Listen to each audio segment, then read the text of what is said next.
Salema ICDS প্রকল্পে বৃহস্পতিবার দক্ষিণ মানিক ভান্ডার গ্রাম পঞ্চায়েত ও দুরাই শিববাড়ি গ্রাম পঞ্চায়েতের উদ্যোগে দক্ষিণ মানিক ভান্ডার গ্রাম পঞ্চায়েত কার্যালয়ের সামনে অনুষ্ঠিত হয় পোষণ মাহ। প্রদীপ প্রজ্বলনের মাধ্যমে উক্ত অনুষ্ঠানের শুভ উদ্বোধন করেন বিধায়ক মনোজ কান্তি দেব। এছাড়াও ওই দিনের অনুষ্ঠানে উপস্থিত ছিলেন দুর্গা চৌমুহনী পঞ্চায়েত সমিতির vice chairman Tapas Pal, Salema ICDS supervisor অঞ্জলি ঘোষ, সমাজসেবী অরূপ চৌধুরী সহ অন্যান্যরা।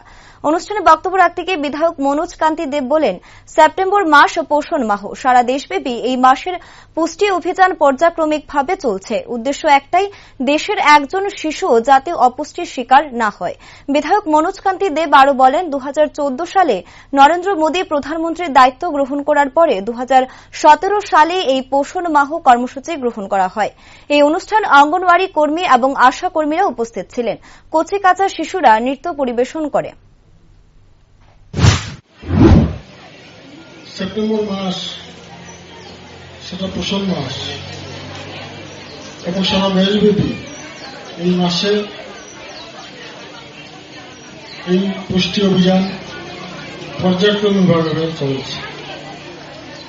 আমাদের কমল পুরো ব্যতিক্রম নয়, দু একটা বড় অনুষ্ঠানে আমি নিজে অংশগ্রহণ করেছি।